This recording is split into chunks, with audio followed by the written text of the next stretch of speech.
All righty. Well, hello and welcome to Ask the Professionals Q&A. My name is Heidi Settlemyer, and I'm the Director of Online and Community Connections here at the Arthritis Foundation. I facilitate a Live Yes Connect group in West Los Angeles, and I am also a patient living with juvenile rheumatoid arthritis persisting into adulthood, and I also have osteoarthritis. Ask the Professionals Q&A is an interactive video series where we solicit questions from our patient community and then bring them to leading experts to help get our questions answered. I'm totally thrilled to have Ginger Hultin with us. And Ginger has a master's in nutrition and is a registered dietitian nutritionist. She specializes in plant-based diets, integrative nutrition, oncology nutrition, supplements, lowering inflammation through food and oh God, I can't pronounce this word. It's nutrigenomics. It's the genetics of nutrition.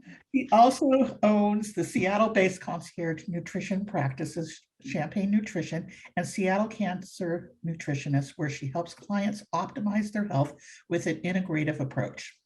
Ginger currently serves as an adjunct clinical faculty at Bastyr Center for Nutritional Health, teaching master's level nutrition students. She's also the author of Anti-Inflammatory Diet Meal Prep, six weekly plans, and 80 plus recipes to simplify your healing. I'm going to put that into my list of reading, which helps to take the guesswork out of eating healthy and fighting inflammation with simple recipe plans and meal prep tips for any budget. So welcome, Ginger. Thanks for having me. Fantastic. So what we'll be doing today is we're going to be answering questions from our community and really focusing in on evidence-based information and really behind certain healthy eating habits for arthritis and answering questions about popular diets, including keto, paleo, autoimmune protocol, plant-based diets, and intermittent fasting and more. So are you ready to get going, Ginger? This is really exciting. Such great questions. Let's talk about it. Let's jump in. All right. So the first question from our patient community is, are there any other options besides elimination diets to determine which foods are causing problems for my stomach and RA?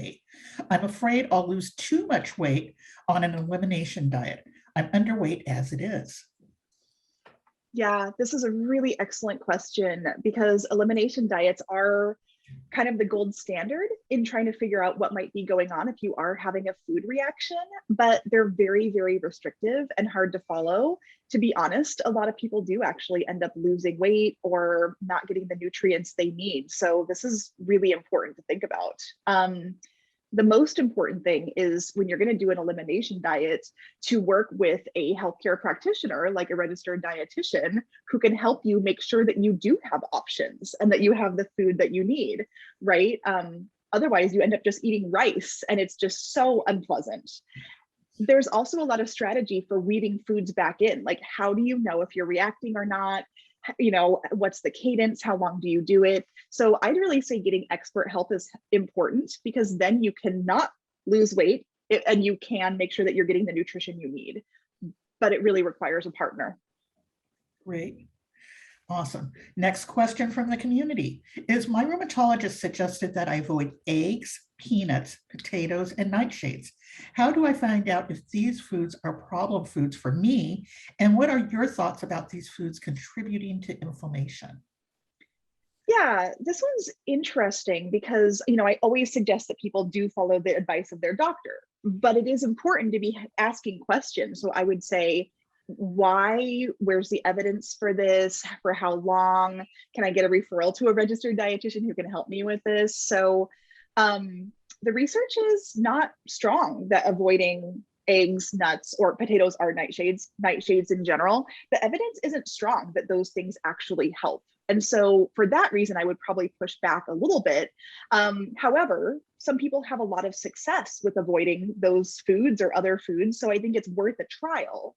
So of course I respect the doctor's opinion, but I would ask for a referral to a registered dietitian and then do some sort of elimination and systematic trial to make sure that you notice a difference. Because if you don't, why remove foods that are so healthy for you? Terrific. Yeah, because it's very personalized how your body responds, right? Exactly. All right, so our next question is, what are your thoughts on lectins and the lectin-free diet? I have been lectin-free for 2 to 3 years now and feel amazing. Do you think lectins and increased intestinal permeability are a potential real concern for those with autoimmune issues? Mm. Yeah, this is something that I actually hear pretty often. So I hear a lot of people that do the lectin-free diet and they feel really great. And so I think there's a lot of validity in that. So as a dietitian, I know that someone's personal lived experience is really important. Like you said, like everybody's different, every body is different. So the thing is about lectin-free diets is that it doesn't have a lot of evidence yet. Like it is being studied, but foods that have lectins are often very healthy and linked to less inflammation. So beans, whole grains, soy, veggies, those show up in the research again and again as being anti-inflammatory. But if you're on a low lectin diet, then you can't eat them. So the most important thing here is to try new things, right? And make sure that you're getting the results that you need, to work with experts that can help you do it safely. I do hear a lot of people that feel better than ever on a lectin-free diet, but the evidence is not very clear that it's causing autoimmune diseases, that it's a clear pathway to intestinal permeability. So I would say maybe for some people, but it's not well proven. So I'm really happy that this person has had success. I just think it's important as a patient or as a clinician not to say I've had success and so you need to do exactly what I did. That's really important. Great, thank you. Next question. Is it true that all sugar is sugar when it comes to gut health and inflammation? I avoid as much added sugar as possible, even reducing fruits that have a higher sugar, low fiber ratio. But aren't some fruits anti-inflammatory despite their sugar content? Very interesting and complex.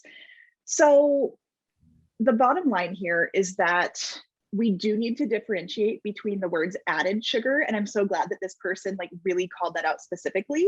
And that would be like sugar sweetened beverages. So like sweet coffee drinks, you know, punch or sodas, things like that.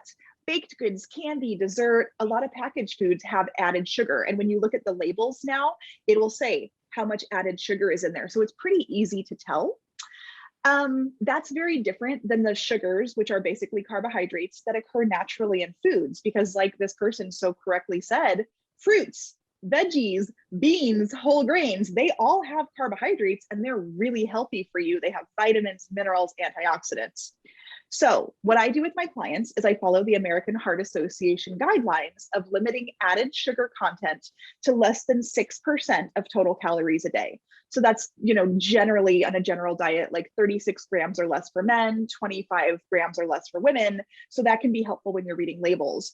But I don't actually restrict fruit ever, because it doesn't have any added sugar. Like even, you know, the more like sugary fruits that people talk about, bananas and stuff, they're pretty low glycemic, but they give you fiber, fluid, antioxidants, vitamins, minerals. I don't think there's any point in cutting them out. You need to eat more of them. Thank you. Next question from our community. What are the pros and cons of trendy diets for arthritis? For example, low carb Atkins versus high carb keto versus paleo. I know that's a big question with the. Yeah, it is, but I see one common theme. And the theme is that Atkins, keto, and paleo all are a form of restricting carbohydrate-rich foods. They all put an emphasis on fat and protein. So I'm actually going to group them all together and put them in the same low carb category. I mean, this is a common dietary pattern that people use for weight loss, and some people do use it for arthritis. The research is so mixed, it doesn't actually show long-term weight loss success, but it also doesn't clearly show anti-inflammatory benefits. It's really ironic, actually, that the best evidence is for reduced inflammation with plant-based diets like vegan, vegetarian, Mediterranean. Those perform better in the research and they're generally higher in carbohydrates. So that's really interesting. That's generally the way that I go for people. That is interesting. Mm-hmm. All right, next question. The autoimmune protocol diet cuts out a lot of healthy foods, including ones in the Mediterranean diet that are said to be good for arthritis. Some of them include all grains, legumes, nuts, seeds, oils, and food additives. It seems so far that nothing has worked to control my inflammation. Should I give it a try? Yeah, AIP, really similar to an earlier question about the intestinal permeability. I do see some stories about people that have good success. Plant-based and Mediterranean, like we just talked about, have really good evidence. But if you're following that and you feel really confident about it and you're still not seeing positive results, it might be time to consider trying a different type of diet. I think it's also important to understand that diet plays a big role, but it's not the only thing, right? So, are your medications correct? Are you working with your doctor correctly? Where are you with your disease progression? Where's your stress? Where's your sleep? Where's your physical activity? So I want to put a lot of emphasis on diet. I'm a dietitian. I know the power of it, but there's also a lot of other factors that are playing a role in the disease. So that's important. But if you do AIP, I think it could be worth a shot. It can be restrictive. And like this person so rightly said, it cuts out a lot of really healthy foods. So in order to be safe and get nourished, you'd probably need to work with an expert. Definitely call your local registered dietitian to get support on this if you're going to consider it. Fantastic. All right, our next question. What are the top foods to avoid and add to decrease inflammation? This is a great question. I talk a lot about that in my book. I actually have a page about what to avoid, what to include. So I love talking about this. The bigger list, like the most important thing, is the foods to include. I think we're very focused on what to cut out, but actually we need to think about it in the different direction. High fiber foods, antioxidant rich foods. It's like all fruits, all veggies, all whole grains, all beans, lentils, nuts, seeds, soy, tea, herbs, spices. Those are all the foods to include. So there's so many options. But there is some research on some foods that do cause inflammation in human bodies. High amounts of added sugar. So I'm so glad we talked about that. I would say I call them ultra processed foods. So foods that have they've been stripped of their nutrition. They have a lot of color, sugar, salt, fat added. So, highly processed foods. And then actually alcohol can be very inflammatory, especially at high levels. So those are 3 things I would think about cutting back on. Perfect. Thank you. All right. Our next question.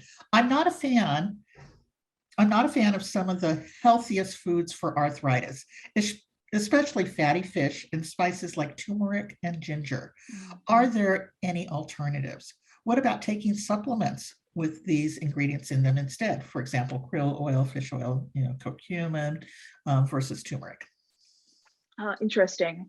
The first thing that comes to mind is that there actually are other herbs and spices that could have powerful anti-inflammatory effects. So like the simple garlics of the world, basil, rosemary. So even if you don't like some of the really strong ones like turmeric and ginger, maybe adding some mint, right, could be really beneficial. So don't underestimate the power of all different types of herbs and spices. If you're not into fish and you're looking for omega-3s, there are some plant-based sources. So like chia, flax seeds, hemp seeds, walnuts, you could always go in that direction. I do practice targeted supplementation in my practice. I think it can be really beneficial. I do a lot of fish oil. I do a lot of curcumin, which is an extract of turmeric. It's the anti-inflammatory part. But it's really important for me that my clients work with me and their doctors to make sure that these aren't interacting with medications or other supplements you're taking and that people are safe. So that's the only consideration. I don't suggest just starting supplements. I suggest talking to somebody and getting some expert support, but it could be helpful. That's great. And really, it ties back to, it takes a team really to help us manage our conditions and that communication, that open communication.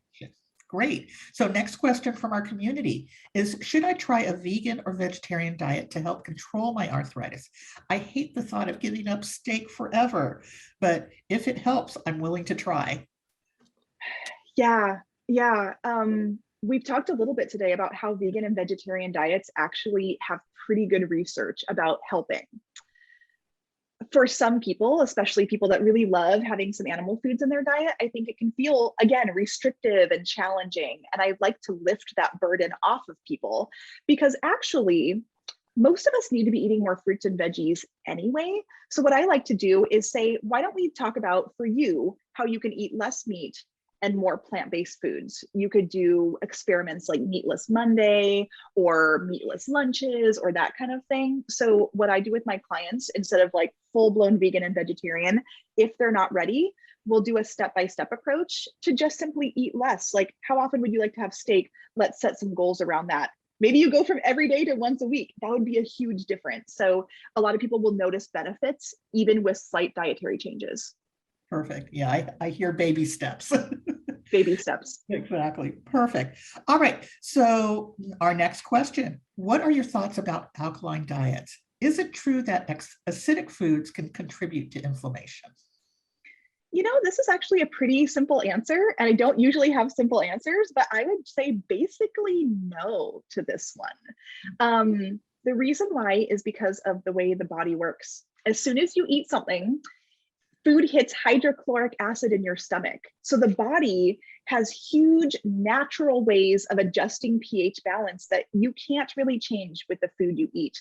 Your stomach, your lungs, your kidneys are all working constantly to balance pH. So I would say this one's a little bit more of a myth. Good to know. All right. Our next question, can consuming collagen help rebuild joint tissue?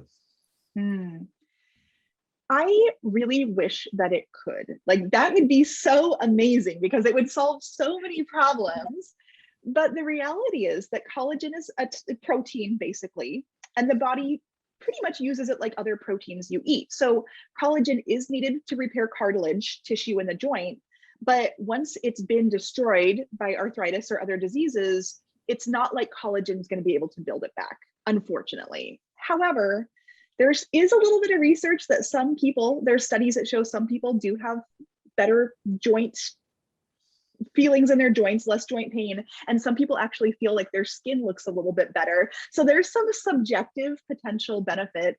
Collagen also isn't usually harmful, you know, it's just kind of like a protein supplement. So I think it could be worth a try, but I don't think it's going to get people where they want to go to rebuild joints. I wish it could, but the research isn't there.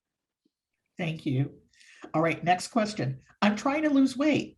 I've heard very different, like two schools of thought to help. Intermittent fasting, including skipping breakfast and not eating until 11 or 12, or eating several small meals a day to rev up my metabolism. Which is better to try? Yeah, I can understand the confusion because for a while we were all eating small frequent meals, and now we're all intermittent fasting, and you know, we keep our culture keeps trending in different ways.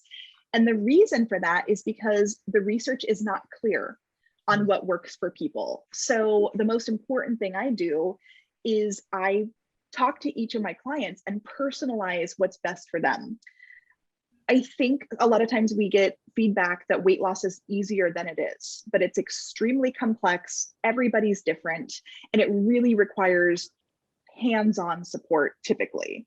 A lot of people that come my way have been fasting and not eating and skipping meals. And I think that that really damages their metabolism. The body says, I don't have enough food. I'm going to slow down. I'm going to conserve. I'm going to store fat. So I think a lot of times it has the opposite effect. People are hungry, they're unhappy, and often they're overeating at nighttime. Like, that's a very common thing I see. So I think for a lot of people, intermittent fasting works against them because they're not doing it quite right, or maybe it's not right for them. But on the other hand, if you eat 5 or 6 small frequent meals, a lot of people might misinterpret that and just end up like snacking all day. So that also doesn't really lead you where you want to go. So I think it's important to work with a registered dietitian that can say, who are you? What's your schedule? What's your family doing? What do you want to do? When are you hungry? And then we decide as a group, as a team, what's going to be best for each individual. There is no right or wrong, and it's frustrating. It's hard. Hear, hear. I'm working on it myself. Yeah. All right. Our next question from our community is, my weight fluctuates and I've never been able to maintain a healthy weight despite eating right and exercising. So any tips? Yeah, I love this question. The really interesting part of it to me is that this person is eating right and exercising. So I would like to do a reframe of what a healthy weight actually is. Like there is actually no one healthy weight. People can be healthy at all sorts of different sizes. There's actually a concept called health at every size. It's shortened to HAES, HAES. And that concept is you can have a large body, you can have a small body, or anywhere in between, and you can be healthy. So what I like to do with my clients a lot of times is to de-emphasize weight. And we don't focus on that innately. We focus on getting your CRP inflammatory marker down, correcting high cholesterol, getting your blood pressure or sugar under control, improving energy, reducing fatigue, be more active, feel better. All of those things can happen independent of weight loss. And so I think it's important to reframe. Just because you lose weight doesn't mean you're healthy, and you can be healthy at different sizes. What does that mean for you? And where is your body happiest? So that's some work that I love doing with people. Fantastic. Your clients and patients are very lucky to have you. Oh. For sure. And our final question, wow, we've gone through these really quickly. Are there any diet tips for skin-related problems like psoriasis? Is it important to monitor the amount of fat consumed if I'm maintaining a healthy body weight? I love guacamole and nuts. I love guacamole and nuts, so I like this person. Yeah, this seems like a two-part question. For the psoriasis, the first thing I would want to make sure that people are doing is that you're working with the medical team, that you've got a great dermatologist. So like those two things are really important. I have had some success working with the medical team in running trial eliminations from especially gluten and dairy. That's usually where I start. I don't like people to do it on their own. I like them to do it with me so I can teach them appropriate replacements and so that they get the nourishment that they need. For some people, it's a big difference and it really helps. For other people, it might not be the answer, but I do think it's worth a trial. So there are some dietary components that you can try with support. Healthy fat can actually play a role in that. So this healthy fat is important, like omega-3s. We talked about the fish oil, eating fatty fish, chia, hemp, flax, walnuts, those kind of things. So I do like to do that with skin conditions. There was kind of a movement in the 1990s and early 2000s of low fat. Eat less fat and you'll lose weight. But that turned out to be not very true because people started eating a lot of sugar. So that isn't the right answer. But guacamole, nuts, those kind of foods are high in fat, but they're also very heart healthy. They're very satiating. So when you eat them, you generally feel full and satisfied. And so I like to include those foods for my clients. Definitely, you just have to have the right balance. So the 3 macronutrients for a review is fat, protein, and carbohydrates. So you need a balance of all of them. And I love doing that work. So it's really important to think about what each individual needs and where they're feeling the best. So Ginger, and I'm throwing a question in that we didn't discuss, but Okay. like, what would be your parting words or final thoughts to share with our community around trendy diets and nutrition? Yeah. I think a theme that came up today is that there is no right or wrong answer. And I think very often you'll hear from a friend or colleague, or you'll see on the news or social media, do this one thing and it'll all be fine. But I think we've learned as a culture that's not really true. And we need to stick with the facts, work with experts, and make sure that you're not restricted and unhappy. Like food is joy. And so if you're doing a diet that's making you miserable, then something's going wrong. And I just love getting people out of that like sad place and into a place where they feel better, but also get to eat food that they love. I think that's we underestimate that in our culture. Fantastic. Those are excellent words to leave people with. So thank you, Ginger, for your willingness to tackle these questions. We really do appreciate you coming in and educating us and really providing some sound advice and tips. So I hope you've enjoyed this episode of Ask the Professionals Q&A, and I invite you to come join the conversation at arthritis.org. The Arthritis Foundation offers awesome programs and services, including our patient education webinars, podcasts, our Connect groups, the online community, our Insights program, and our Vim app. So you can learn about all of these programs and more by visiting our website at arthritis.org. Thank you for viewing. Bye. And thank you, Ginger.